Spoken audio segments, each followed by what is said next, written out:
to volume 2 of our series of blues lessons. What you heard there was a solo played over a 12-bar slow blues in the key of B.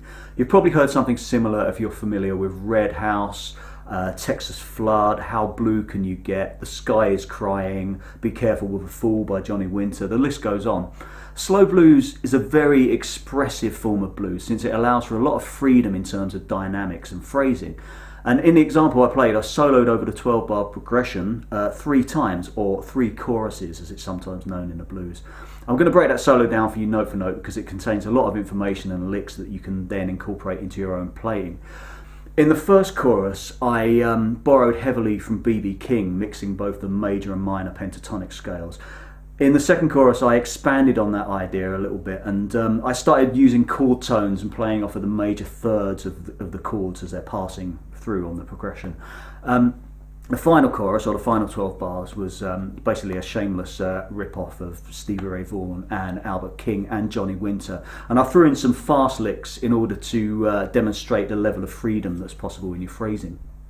If you cast your mind back to Blues Guitar Volume 1, we looked at a shuffle in G. We had this kind of feel. I'll just give you a recap of the metronome going there, of the rhythm part.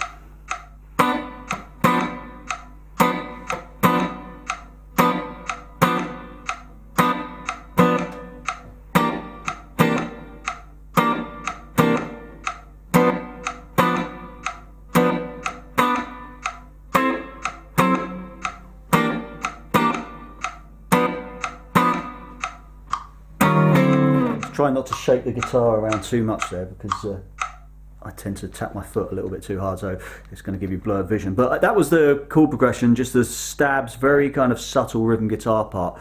And we also had a solo which went something like this. 1, 2, 3.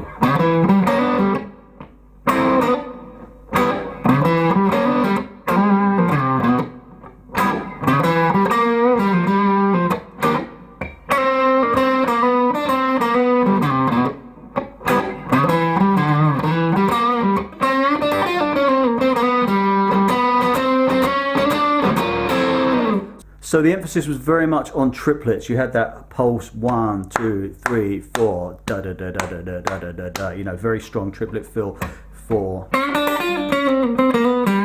that kind of thing. Now, slow blues, groove-wise, is a very different creature altogether. It's actually in the time signature of 12/8. Although don't let that confuse you, because you can still count 1, 2, 3, 4 as the pulse. Your drummer isn't going to count to 12 before the song comes in. I'll demonstrate that in a minute. We're going to be working, the solo I played at the start, as I mentioned, it's in the key of B.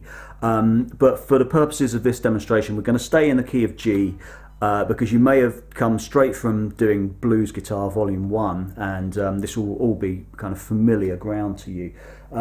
But what I'm going to do now, I'm just going to give you an example of the rhythm guitar part, just so you can get a feel for the tempo of the slow blues. So this isn't the rhythm guitar part we're going to play over a slow blues. It's just a very basic way of talking you through the chord progression and the structure in its most basic form. I'm going to use first position chords.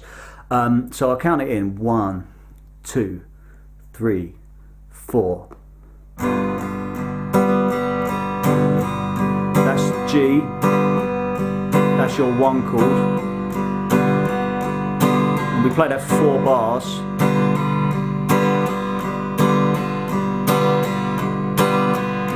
Then we go to C.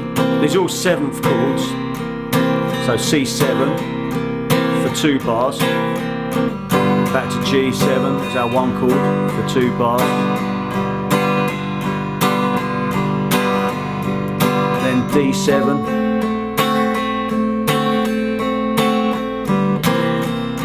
C7, G7,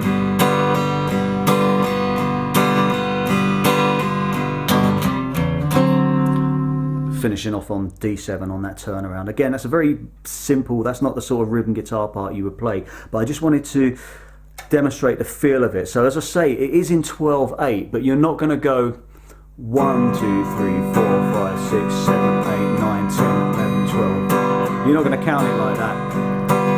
In actual fact, you count it 1, 2, 3, 4, 2, So the chord progression, you do get certain variations within the 12-bar structure.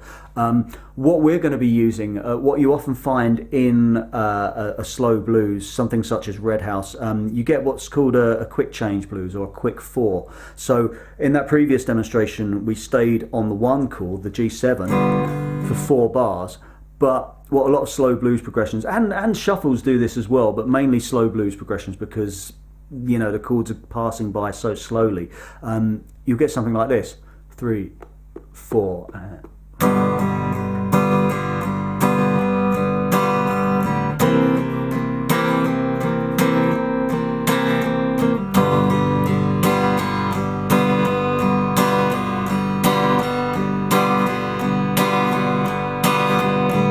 Then we go to a 4 chord. 2 bars, back to our 1 chord,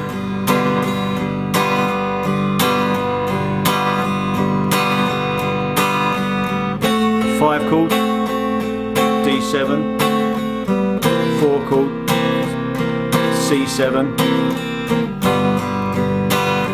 back to our 1 chord, which is G7.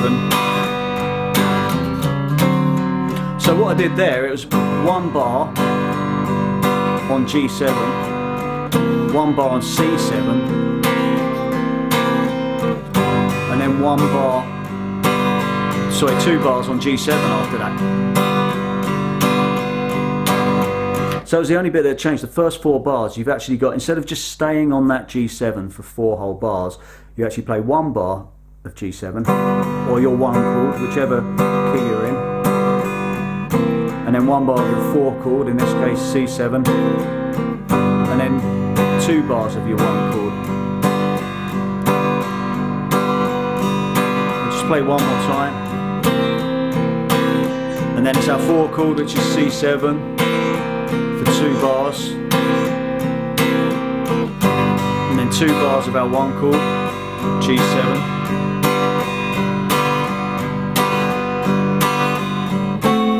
1 bar of our 5 chord, D7, 1 bar of our 4 chord, and 1, that's our 1 chord, and then just on the turnaround, you know, you want to hit that 5 chord, same as you've been doing for regular 12-bar blues shuffles and stuff, but it's just that, as I say, it's called a quick 4 or a quick change when you go to that 4 chord on the 2nd bar. So, as I said before, with the shuffle fill, there's a very strong emphasis on triplets.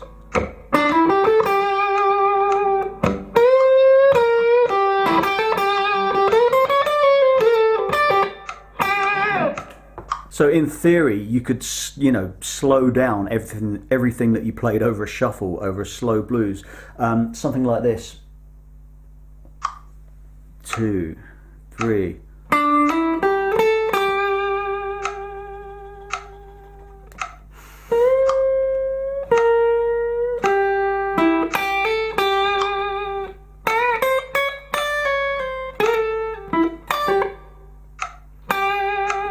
But as you see, it's not very exciting, it's actually quite boring. So although it's a slow blues, it does allow for a lot of freedom with slow and fast phrasing, you know, kind of mixing the two. And you listen to a lot of players playing a slow blues, and they'll play phrases that are out of time, or they might start out of time and then they'll rein it kind of back into tempo. So I'll demonstrate something like that now, just using a metronome. There's no accompaniment in the background, but you should hopefully be able to hear the chords change underneath anyway. Actually, I'll play it without the metronome because I couldn't hear the metronome. But here we go. 1, 2, 3.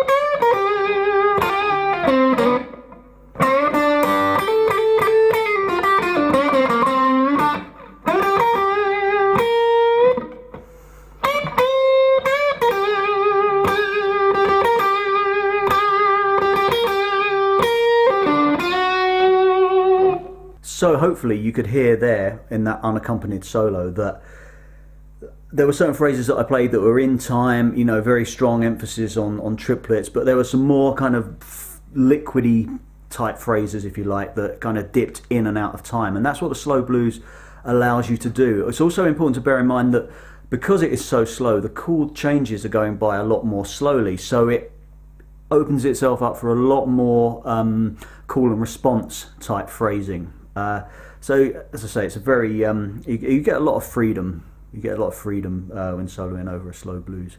Since the blues is essentially an improvisational form of music, it's actually a lot harder to teach than most other styles. But for generations, players have actually learnt licks from other players, and it's just been passed down from generation to generation. So feel free to do that with the licks I'm showing you today, because eventually they'll work their way into your own playing and they'll become your own anyway. So as I mentioned in Volume 1, in order to play the blues, you need to hear the blues, and in order to hear it, you need to listen to it. So, you know, the ingredients are pretty straightforward when you break it down, but there's so much more to it in terms of dynamics, phrasing, articulation, and just note choice. So again, put together a playlist of your favourite blues songs, listen to it over and over again, you know, really try to internalise the way your favourite players play. So all will be made clear as I show you the licks that I'm going to show you in this solo. But first of all, let's start by actually learning the rhythm guitar part that I played on the backing track.